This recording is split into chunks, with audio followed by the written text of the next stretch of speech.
Good evening, everybody, and welcome to another episode of Average Giants. Hello. With me, as always, is my good friend, Mike Giant. I am the Average Gamer. You can see our names here and underneath. Hi. How's everyone doing today? That's good. I'm doing swell. Hi. How's everyone doing today? So what are we playing today, Giant? Today we are playing Celestial Tier, Demon's Revenge, and See No Evil. Both really cool games. Yes. And with us is Trexel and Yin, who made Celestial Tier, Demon's Revenge. If you guys want to say hi. Hi. Hey, hi guys. Now this is sorry. I just want to say this is kind of fun because Trexel is one of our viewers that is usually in the show with us. So it's nice having you on the show, you know, as a guest as opposed. It's funny. I was saying the last time I was on your show, I said, you know what? I want to kickstart with Average Giants because you had mentioned another show that had kickstarted with you guys, and I thought it would be good to do the same. And I'm glad to actually get a chance to do that. Yeah, it's good to have you on. And we're going to figure out what's going on with the game. See, we're really good at breaking things, so... Oh, yeah, here's break number 1 already. So it's not you, it's us. So where are you guys from? Well, I'm actually originally... York. Yeah, I'm originally from New Jersey, so... You know, we met in our institute of Pittsburgh, so it's when we actually started to make this game, when we both were there. Very cool. Before we do start with the game, could you give us like a quick synopsis of what it's about? Yeah, I'll do that. Well, originally it was pretty much like a regular JRPG. You know, we just wanted that type of style to go with everything. But as we got further along and we started to further our skills, it kind of changed to something different. We got more into the comic book type things, and from there we started to build everything around there as far as the story goes and how that's built into the game, and also you know, things like that. That's like a real quick about how we're progressive in the characters. And you see we used a lot of that part. Yeah, definitely. So, and that was actually one of the things that originally caught my eye in the Kickstarter video too, was the cool comic book kind of style art. Yeah, we thought that could we thought we could separate ourselves from the rest of the JRPGs with that, because most JRPGs you'll see like a bunch of anime art there and manga, but we wanted to say, you know, we're going to do something completely different. Let's introduce something different into the genre. So that's one of the things that we did, was add the comic art. It's the little touches like that that make all the difference when it comes to games. You got to be unique in one way or another to get noticed, and that's the first step. That being said, let's give the intro a look, because it's got some cool story and I like watching it. Why doesn't it want to... No. You want to try doing a screen cap of it? Maybe? That is. Oh. Yeah. Oh, lovely. How can we cultivate peace when we start the war? So with this, I don't know if you guys have seen with this the actual intro look before. When we had our very first attempt at everything, and we said, you know what, we're going to go through with this. We're going to do Kickstarter, and we're going to take this game to the next level. But before I actually did it, and it didn't look anywhere near what this one looks like. So we actually had to, you know, things like that, you learn from that, and people give you feedback. So I did really good pixel art, and I kept progressing as we were going. But I knew that we kind of needed the artist to take us that step further. So we kind of got in touch with the deviant artist, Ricky Gunwan. I probably killed his last name. And, he actually came in, and he you know, we commissioned him, but he takes the project to heart. And a lot of things that he would do like designs of some of our characters. Now look at it like, well, that so his design would be so, his little changes would be so good that it would actually prompt me to do my pitch art a bit better. So he came in and he helped us really excel to the next level. So that's one of the big things that came into Yeah, cool. Now with the story with the game, because what the intro is supposed to be very vague. Intro supposed to be very vague. You're pretty much supposed to guess what's going on there. We don't tell you, but we want you to perceive and kind of think about, okay, what's going on there, without giving any words, and have you think about everything that happened. That's one of the reasons why there's like little narration, and you can kind of say, okay, what's going on? Now, I'm not really going to get too much away from that. What I'm going to say is where this happens may be completely different from what you actually think about when you look at it. So, I'm probably talking too much. Am I talking too much? No, not at all. We like to hear the stories. That's one of the things about Average Giants, is that one of the reasons why we started it was because we wanted to hear the backstory, the fun little anecdotes associated with the game. Yeah, exactly. Originally, with most Let's Plays, you get to hear the commentary of the player, and they go to presumptions and guesses on why something is the way it is. We wanted to hear the actual story. So like what in. Okay, so here, a good one is what inspired the game? Like, what inspired the actual storyline behind the game? There was this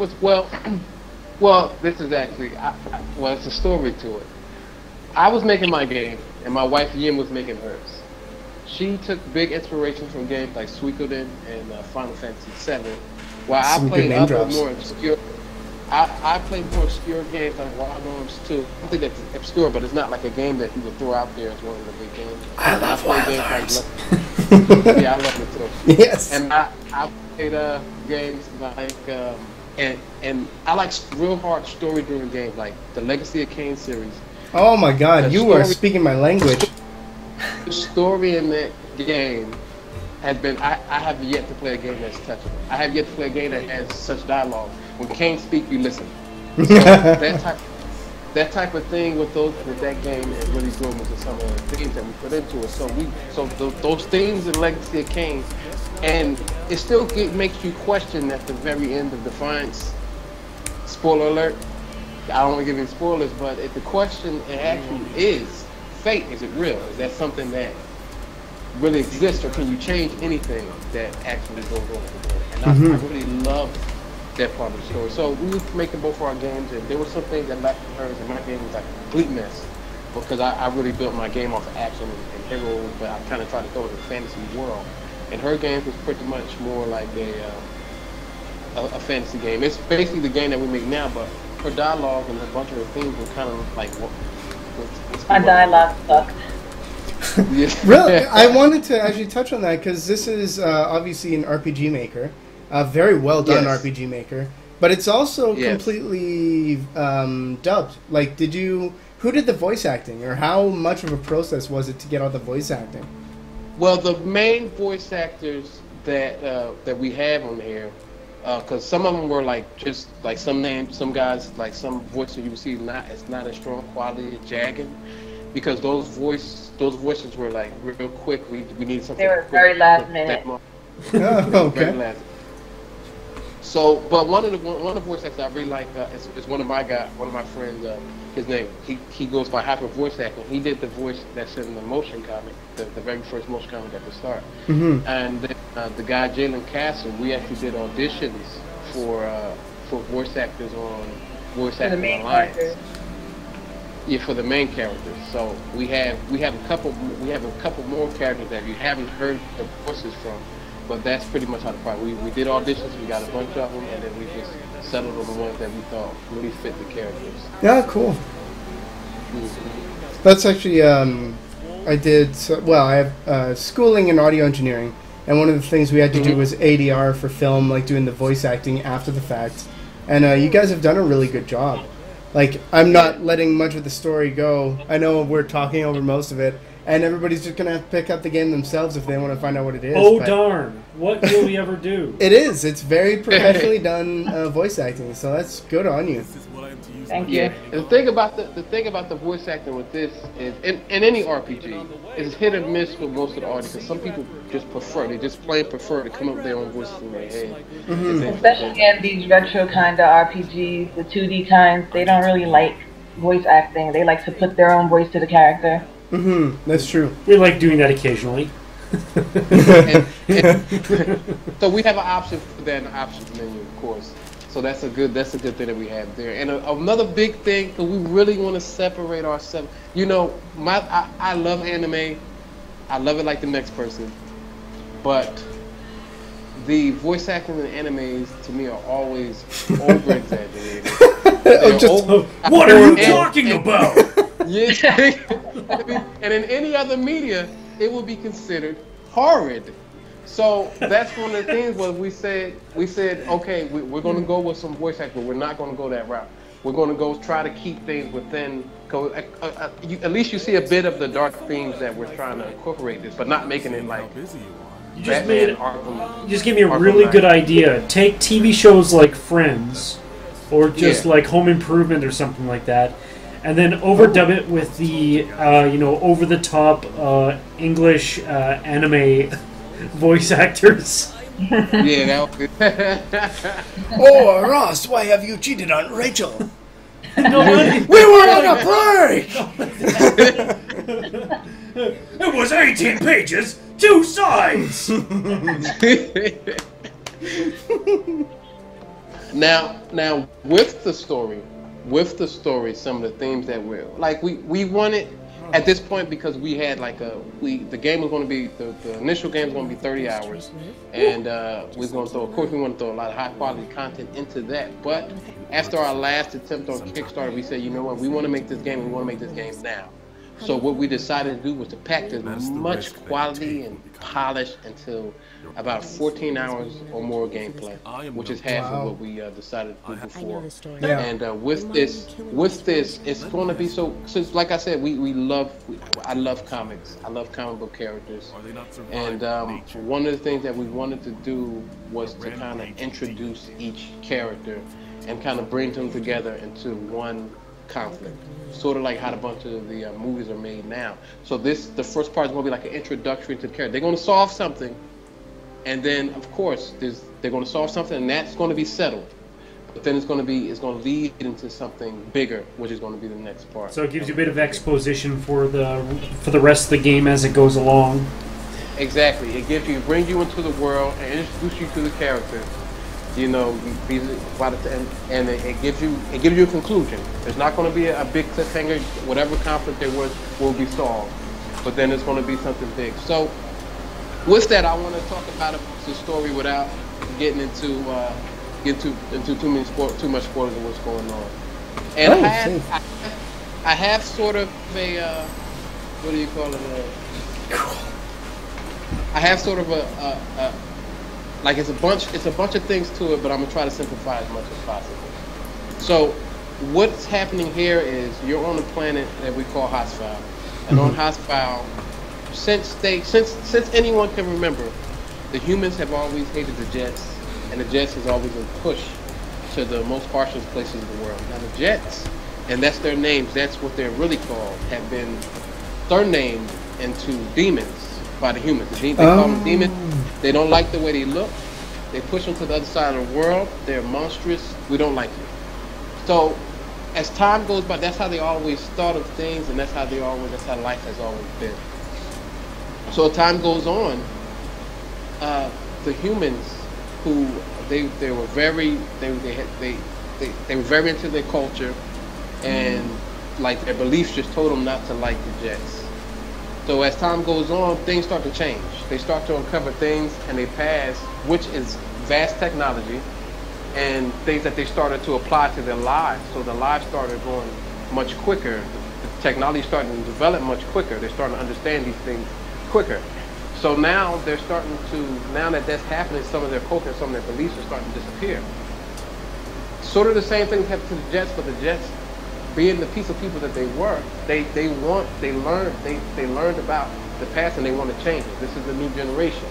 So now the new generation is coming together, and the Jets say, no, we're not going to stay over there anymore. And now the humans, forgetting what they were, they're uncovering these different things, and they're going into these sacred places. And now the Jets feel that they're weaker. They don't hold onto their culture as much as they did before. Now it brings them into a clash. And the main part of the story is that they want the different people that join your party. They want to they find a way to figure out how can we bring everybody together? How can we bring peace? And that's pretty much the gist of what's going on. They want to bring peace, and you're going to find that out. And one of the things I wanted to, because we had one of the big things with the first demo, the very first demo that we put out was people said that Jagan, the way that he reacted when he met Sin, which was a demon. Sin is a demon, Jagan is a ritter, he's a human. He didn't see her as a demon because she didn't look like her. She looked really human, and he couldn't understand that. And Jagan being that the way that we want, I'm sorry, I'm going on wrong. The way that we wanted to interpret Jagan's reaction was that something had happened to his wife. His wife had got something she had done with a ritter. She had got killed by a demon. His wife got killed by a demon, and he didn't want to go out and say that all demons were bad. He wanted to hold on to his personal beliefs. So when he went out into the world, he said, no, they're not bad. I don't want to kill every demon. I just want to rid the world of the demons that will do things like this. So then you get to go into his shoes. That's one of the first people you go into his shoes, and you can, as you play, he goes back and forth because he sees things that he don't want to see, and he really want to hold on to his beliefs, and it's going to change. You're going to really. That's one of the people that you're going to pretty much look into his eyes and seeing what he interprets. Interesting. So this is a very, very in-depth story. How long did it take you to actually, develop the whole storyline, the characters, everything in general? Well, it's a lot. It's just a lot to it because what we want to do with it, like I said, she had her game and I had mine. So as time went on, we were able to mature the story from what it was. If we had did the story and we had got the game done a long time ago, it would have just been just like a regular story, nothing really strong themes towards it, and it wouldn't have been what it is today. So we just kept developing. Life shows you different things. And through life, you kind of put some things that you learn and some things that you mature into the game and try to, and of course, I think with anything, you want to kind of have a reason for your game to exist. I don't think anybody creates a game and think to themselves, well, I'm just going to create a game and that's just going to be it. I believe as developers, or most of us, when we make a game, we say, hey, we want to make the very best game possible that we can do. And I think that drove us to do the story that we have and that we wanted to put as much part as possible into the game.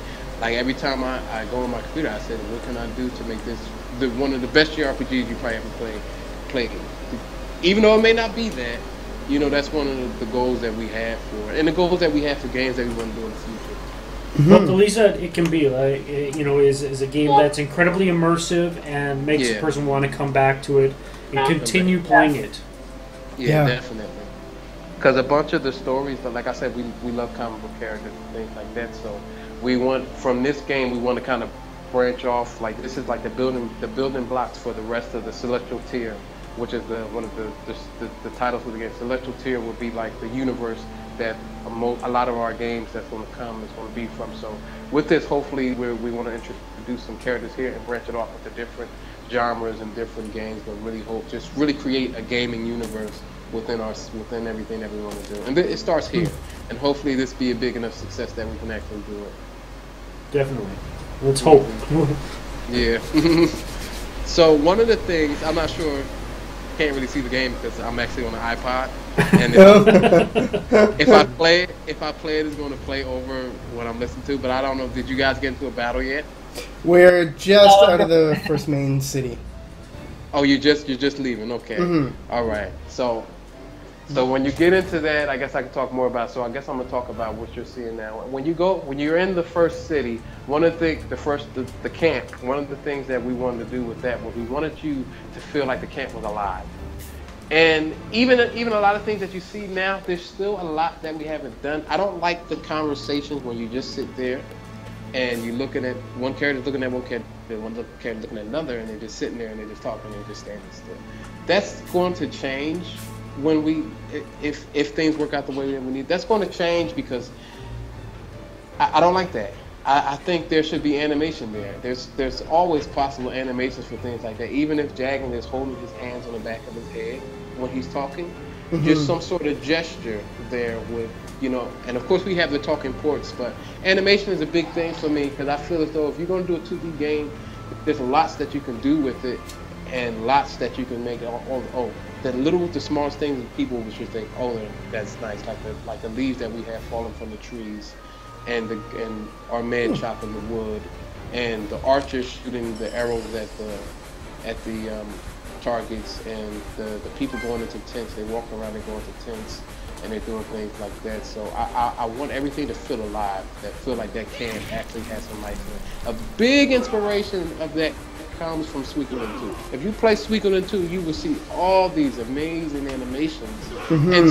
And to me, when I come back to a game like that and I say, hey, Suikoden 2 did that, and that was way back at PlayStation 1. So when I see games doing like that, I say, I had to do it too. Even though they have a much larger team and we're arguably on a much smaller scale, I believe we can do that, and I believe we can put that much effort into our game as possible. Just as much effort. If it's a passion, you want to do it. This is my passion. I want it to be the very best thing it could be. Definitely. We've seen single-person developer teams, one person doing an entire game, and it looks absolutely spectacular. Yep. So, this is a good example. I love the fight animations, and I love the focus on the comic book art style, even in the fights here. This is awesome. Yeah. Thank you.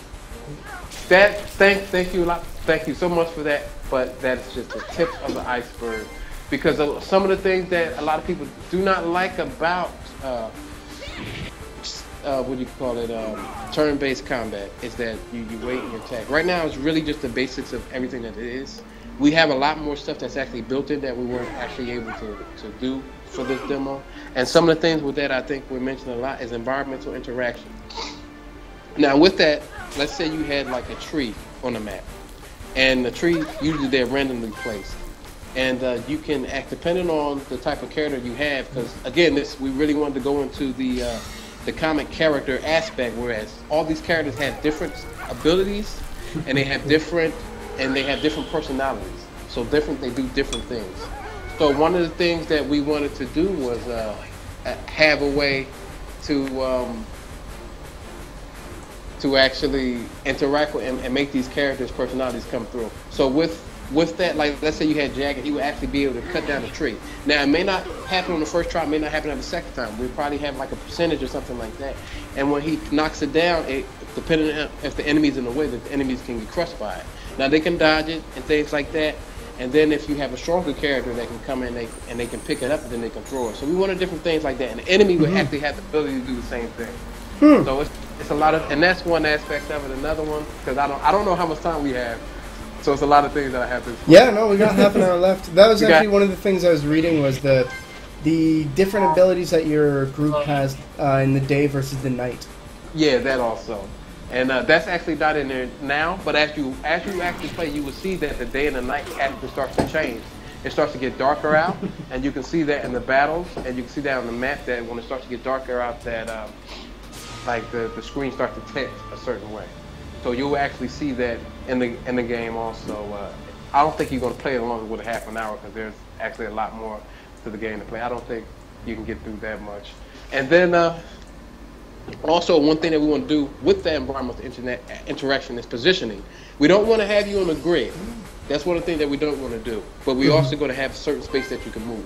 So let's say you want the character to move forward. Now the strategy with this is when it comes to group heals, when it comes to EOE attacks, you'll be able to either position your characters where they can get that heal or where they can actually move away from those attacks if they want to. So divide and conquer type thing, and vice versa with the enemy, and that would actually be with your turn.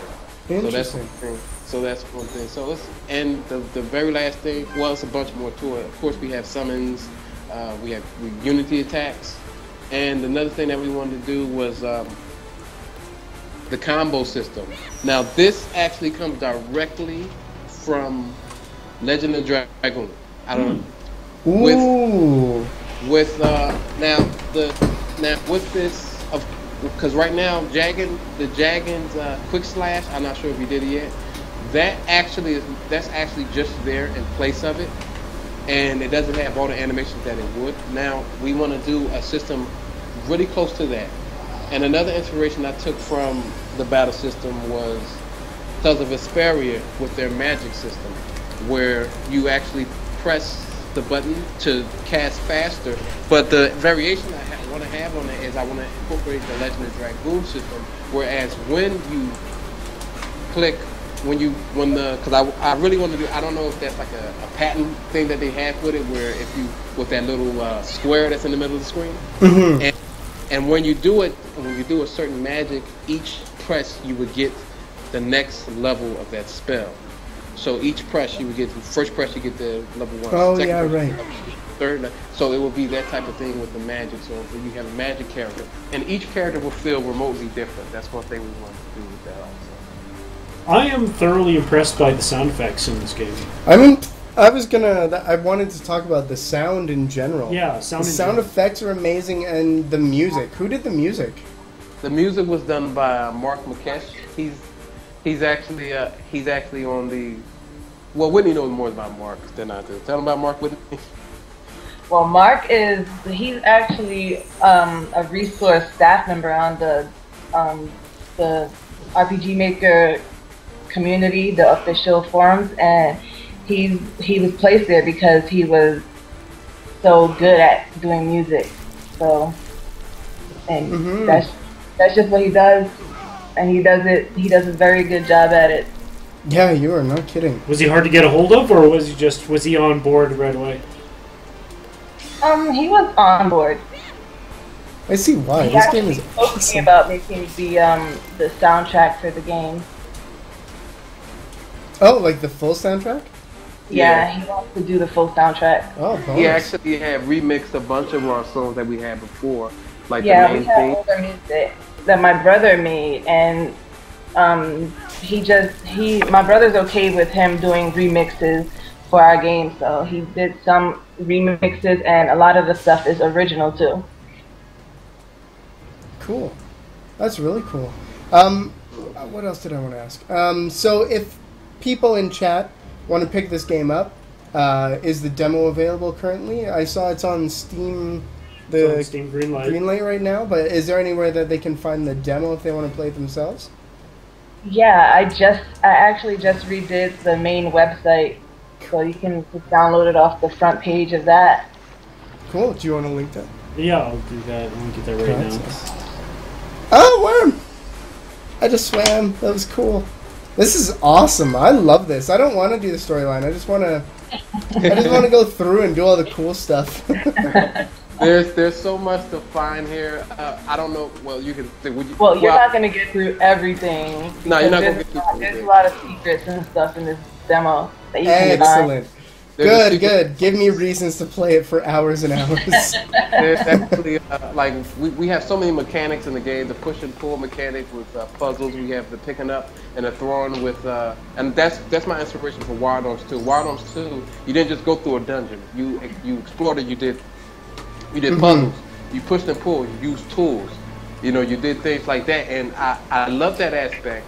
And with that, I incorporated into this game because I was like, we can't just walk from one place to another and do nothing. We have to do something. That's one of the things I didn't like about Final Fantasy. They just kind of ran through from place to place to place. It you didn't hold your attention. And Wild Arms, too, especially, you knew those places. Those places were just like people. You came back to those places. You're like, this is Dimson City. This is the Villaridia Chateau. You knew those places, and you always came, and this is Maria Town, and you always came back to those places, and you always remembered them. Final Fantasy, they just ran through stuff. So I think they did good with the story, but as far as gameplay, which I'm a big fan of gameplay, but you gotta have gameplay. You gotta hold people's attention, and that's yeah, my way of doing it. I agree. That's you bring up Wild Arms. Another one that I find took a lot of inspiration from Wild Arms was it was just a 2-game series called what was it called? Golden Sun. It was on the Game Boy DS. Yeah, but that's the same thing where you would go through a dungeon and you would physically have to use this spell here, or these people would have to help out here. And it's a much better way of looking at. It's a good way to update kind of the retro JRPG. Yeah. Oh man, we got a lot of time left. Yeah, 23 minutes. Okay, all right, cool. Now, with because you can see I just love talking about the game. Yeah, bring it on. That's what we want to hear. I can do this every day. Okay, now with Jagged, like one of the big inspirations with him was, I would say, it came into like this. Like I always loved the characters in comics that didn't have any powers. You always loved those characters because they had ways of getting past things, and I wanted to create a new persona for a character like that. So with Jagged, well, his thing is, of course, he has a scythe, which is a weapon that not a lot of characters have, and that the Whitney had the basic build for him. But then I was thinking, hey, what can he do? And Whitney was telling me about the things, because she usually come up with the base of the character, and I usually expand it. So when she was telling me what he can do, she was saying things like, oh, well, he's rich, and he grew up in a town, and he's a aristocrat. I said, okay, we can work with that. We can change that. We can make him into something that is different with an aristocrat. Let's do something completely different. Let's make him. Of course, and she put the tragedy in it. I don't know. She loves tragedy for some reason. So she put the tragedy in it. I like making my people's lives hard. Yeah, no, that's good. That leads to a good narrative. So she did tragedy. So I didn't want to make him that character that said, I'm going to go and I'm going to kill all these people because I hate them. So with that, since he's an aristocrat, since he's an aristocrat, I was like, okay, he had access to a lot of books. He had access to a lot of knowledge. So he made him into a, and it's kind of ironic, we made him into somebody who had admired war. He admired it, but he didn't condone it. He admired the weapons. He admired the strategies. He admired, the different battles and what happened in the history. So as he was a kid, his parents didn't have time for him. They were too busy running into their business. That's all he did was indulge in those books. He just indulged in those books and learned that. And he since he was so good at the techniques and everything that he learned, and he mastered a weapon that not a lot of people would even bother with because it's too difficult for them to use. And he became pretty much of a superstar in the town of Poughkeepsie, which is like the rich town of the game. And everywhere kind of holds this tournament to see who wants to actually go and be a Ritter, and they want to take the best of the best in each town. So he actually was, he did it before, but he didn't want to be a Ritter. He didn't believe in the things that they believed in. So he has all this skill, and he's actually a pretty good alchemist. So since he studied alchemy, he studied medicine and everything like that. You see, he actually has a move called Low House Essence, where he used the power of the Low House to heal people, which is a leaf. So that's his thing. He's a strategist. He knows strategy. He's a great fighter because he studied it. He knows how to use these different other types of weapons. So he knows how to use all these different things. So that's what makes Jagged special. He may not have all the powers and abilities like everybody else, but what he uses is his knowledge, his strategies, and things like that. And we put a lot of that into the different characters. Mm-hmm. So, and that's one of the things. Character development is, that type of thing. So, well, it's good that he's not the main character, but I like talking about him. I was going to say, the good thing about this with smart games is they'll develop a character that you can start to either relate with or you can feel empathy for, which will make them want to play the game more because they want to see where the player is going to go. Yeah. As opposed to a game where they have the character who is essentially just a hollow shell just to get the game moving, and you just play and you're like, well, I'm kind of bored because I don't really, you're just doing the same thing over and over again. Mm-hmm. Yeah, if you have an emotional connection with the character, then you're okay with doing that because you want to get them stronger, further along, you want them to win. I love his heel. He just like turns their back to his target. He's like, take this. Yeah. Here, you can have it. I don't need it. I love it. Yeah, it's a lot that we.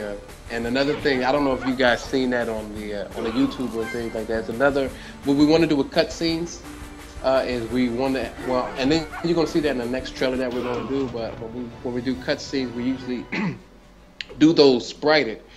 Like it would be like the in-game sprites and some other sprites made specifically for it, which it would kind of drive the story along without taking you out of the sprited environment that's all around. So they would still be like sprited, but it'd be like up close, bigger heads, things like that. With those type of cutscenes. I'm not sure if you've seen it on the website. And with the high quality images, those will actually be used in the and like the bigger, like we got one at the beginning and we want one in the middle, which will be the end of this game, and the beginning of the second part, and the one that's going to be at the very end and the conclusion at the end of the game. So that's what we're doing for those. And I feel that helps drive the story and give you something to, once you get to that point, it gives you something, okay, because unlike those other NES games, when they say, congratulations, you win, play again the second time on a harder level. Feeling unsatisfied. So many hours wasted. I had a game back when I had a Nintendo. It's called Mystery Quest. And the thing about this game was that it was considerably hard because it was based on a side-scrolling platformer, but then at the end of each area you had to go into a maze sort of dungeon thing and get your way out.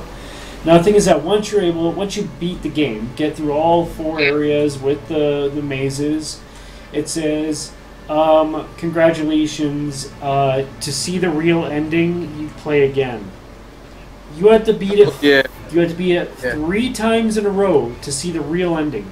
At least you didn't have to buy it. Yeah, exactly. You know what that is? That's them trying to push the hours of the game to try and increase lasting value by forcing you through it.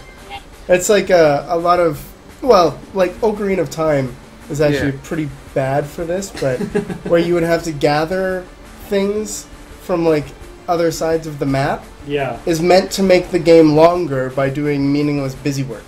But that's okay. Busy work isn't as bad as having to rebeat the game. The thing about the game that I played was the fact that you had to beat it, and it was the exact same game.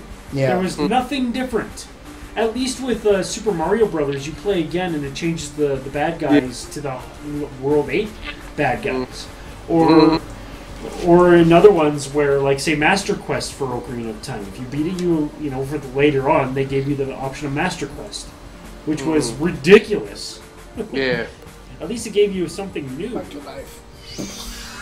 Oh, those animations. Fancy.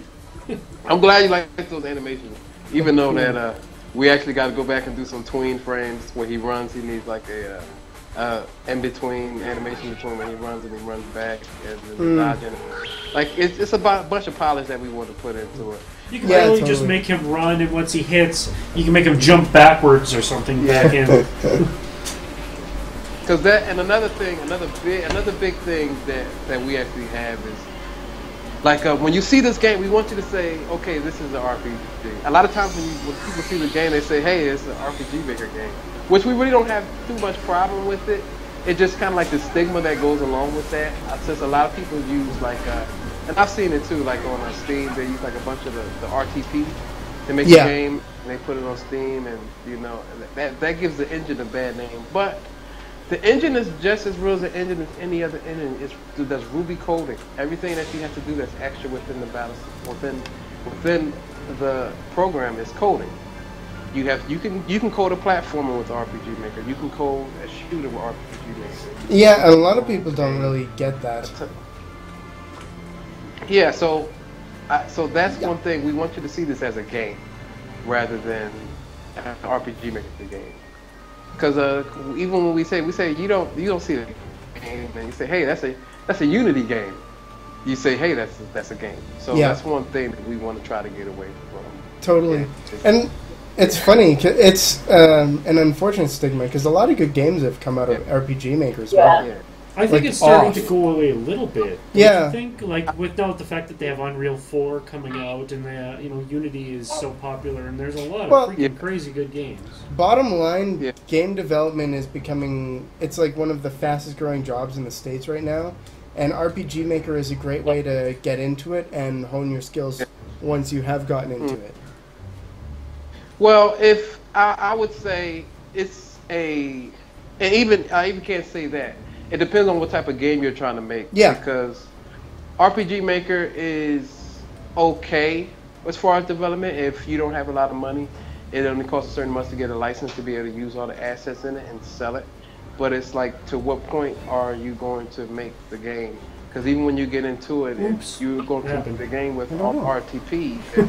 All of our sound just We just lost sound. Hold on a second. Technical difficulties. That was weird. We still have no sound. Everyone's on mute. There we go. Hello? Yeah. All right, we're back. Here? That was weird. Oh, we didn't leave. Just our speakers muted. Yeah, just all the nothing. So, anyways, back to what you were saying. Yeah, because like well, I wouldn't say like any engine. RPG Maker has limitations, but it's not the limitations that people actually perceive from it. The limitations really are in how the engine works, and we have to do a lot of optimization with this to make it work on older computers because it doesn't run from your video card. It runs from your CPU. So and your RAM. And your RAM. Jeez. So if you don't have like a good CPU, and if you don't have enough RAM, it's actually going to lag. So that's the limitations of that's like the biggest limitation of it. Like I said, people have been able to put Mode 7 on RPG Maker games, so you can do things like that. It's a bunch of and like I said, Ruby coding. So and Ruby is not the most stable language of them all. So it depends on how you want, because Unity is free as far as I know. Yes, I believe it is. There's a free version. It is free. Yeah, there's a free version. And you was actually able to go into Unity in the first time and put some parallax maps, and have Dragon walk around on the Unity, which is something that we feel. We can decide on that depending on how our Kickstarter goes, because we really want to port this to other systems. But with RPG Maker, you have to kind of like reverse engineer it in order to do that. Yeah. So that's why we say PC and PC only at the moment. Woo! So didn't even see them come up. Oh my god, I could play this for days. This is fun. I've not enjoyed a JRPG in a long time. It's always fun to it's great. It feels great when someone's actually playing our game and they're enjoying it. Well, like with most of our guests, when you guys have big updates coming up, or even when like the Kickstarter, let us know how it goes and that kind of thing. And we'd love to have you back on the show. No problem, because since you guys pretty much gave us our first big article on IndieGameMagazine.com, we always have been a big fan, and we've been coming to the streams and everything. So you guys gave us our start, and hopefully we become big indie game developers. Heck yeah! Yeah. Well, you got the chops for it. I have seen more successful games that look and play a lot worse than this. So the look of it just has to be because a lot of people say graphics don't matter to an extent, but great graphics go a lot of way. And when you really care about something, you really put your heart into it, you want it to look great. You want people to say, "Wow!" I want people to say, "Wow!" when they play the whole thing and the whole thing is fleshed out. I want to say, "This is a great game." Oh, you're a person. Oh, cool. That's actually something that I talk about quite often. Is the especially with retro games, is the retro by choice compared to the retro by style. Like, you guys know exactly what you want your game to look like, and you are doing the art exactly how you want it to look, so it looks great. And it works because of you've thought that this is how we want it to look anyway. Yeah. Especially with the battle of the sprites, I was adamant. I was like, hey, Capcom fighter sprites are probably the best looking, almost simplistic sprites that you can actually see with Street Fighter Alpha 3 and Street Fighter Third Strike and all that stuff. Those sprites look amazing, and I said, you know what, these are the best way we can go with sprites. And of course we were working on this because we had the game going along a couple years ago. We had a website up in 2008 that has a bunch of our old drawings and a bunch of our old like what do you call it, comic strips that we had did. And it's actually a video of a model, a 3D model that Yin had did of one of our characters on there way back in 2008. Okay. Please don't look at that. My first model, and it looks really weird. Way back in 2008, and between that we had to develop our skills. So I'm not sure if you guys are familiar with the Mugen engine, which is a 2D fighting game. Are you familiar with that? Yes. Yes, I am. Oh, yeah, and that's something that we were working on between that and developing what we've been doing.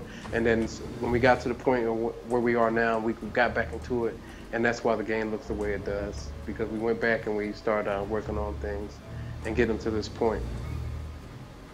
Can you post the link to your Kickstarter, or do you not? Or do you have a new one yet? We have the old.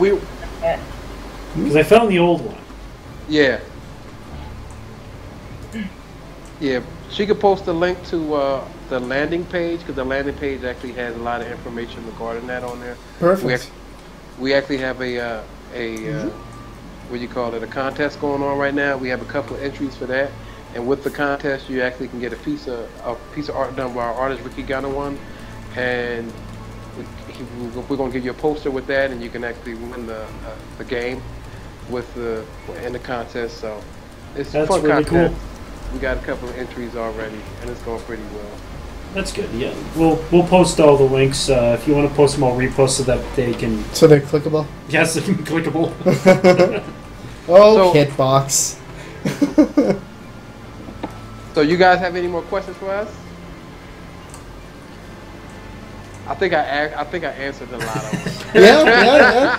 It's not a bad thing. No, you know, I mean, like to me, this is such an honor to be on this show, because I was always sitting back watching the show. Yeah, no, it's great to have you on. You are the first audience member that we've had as a guest, and I hope that's something that continues. That is pretty cool. Yeah. That's pretty cool. You know, because I always watch it. It's always been entertaining, and we've always been laughing at you guys' shows.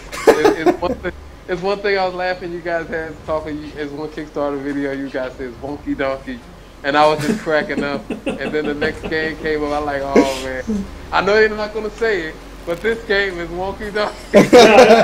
When you put that on the thing, you said it looks a little Wonky Donkey. I'm like, I've never heard of that before. That was me. That was me. It was funny. It was really funny. And I thought that was going to be an ongoing thing, and I was ready for more to come. As soon as you see a Wonky Donkey game on Kickstarter, I was ready to say, oh, that game is Wonky Donkey. Unfortunately, I'm well known among my friends for making up words and terms. Here's a good question for you. Do you enjoy playing your own game? Oh, yeah, I was going to ask. Yes. We've played several times, and you know, the big reason why we keep playing the game is because we want to step outside our own shoes and look at the game. Is this game good? Is it good? You know, you want to step outside your own shoes and look at it and say, is it good? Is this some big thing? Yeah, you think you're the next big Final Fantasy, you think you're the next big Chrono Trigger, or are you the next big thing? Can you be that? And that's the questions that we ask ourselves. And then how can you separate yourself from everything in the pack? There's a lot of JRPGs out there. Speaking of Chrono Trigger, are there going to be multiple endings? Oh, nice. The big thing about the end of this game is that it's not going to be. I don't want to give too much. Don't give away too much. Just enough. I'm not going to give away too much. We're not trying to make it. It's not a happy ending, but it's not a good ending. The reason why we're going to end this just the way it is because we want to, because this is going to branch off into different things. Yes. And the end of this game is going to be the catalyst for it. You know, so it's a lot of themes that's going to go into that. And when the game is over, I believe most people will be satisfied. So what you can say is that it's going to have one ending but multiple beginnings. Yes, pretty much. One ending. It's a good way to do it. It's going to spawn multiple beginnings, yes. And I was going to say, if you guys need play testers... Absolutely. We need play testers. Yeah, we definitely need play testers. Find all the little bugs. I find all the little glitches. And we're actually pretty good at finding bugs and glitches. So far we found one. We found one is that the cinematics didn't want to stream with OBS, but which is a very random thing. But yeah, there it is. But that's a minor one compared to some of the ones that we found on our show. Oh my goodness, yes. We played the one game called Airscape. Airscape. And the funny thing about it is that it's gravity based, and you play a little octopus thing that has to make it to the next world. But the one part was you jump off a ledge, and the velocity actually made you drive your octopus into the planet. That's so funny. Instead of just landing in the water and landing like on the planet, I ended up just you went like to the center of the planet. And I was still able to float around in the planet. Ooh, creepy. But I got stuck inside the hitbox, which is kind of hilarious. We don't want none of that with our game. Did you ever find anything just completely ridiculously silly when you were testing? Well, yeah, that's a last good question. I want to rephrase that actually. Okay. What is the favorite glitch that you guys have found in your game? That's one of the questions you asked a long time ago, but it's become like one of my favorite questions to ask. What is it? I don't know. There's been plenty of glitches, and some have even made it into the game. Like there's this one glitch in the battle right now, where the worms don't go to their right spot when they're done attacking, and we're thinking that's what inspired that's actually get brought off the positioning. When the worms attack, they don't go back to their exact position, which brings them away from the EOE attack by the Major. We're like, hey, that's awesome. Let's use that. So that's one of the reasons. That's how that came about.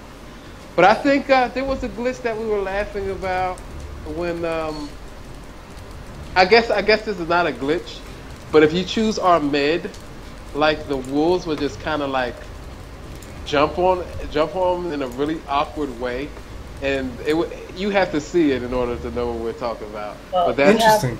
So when you get to that part, if you get to that part, you'll see it.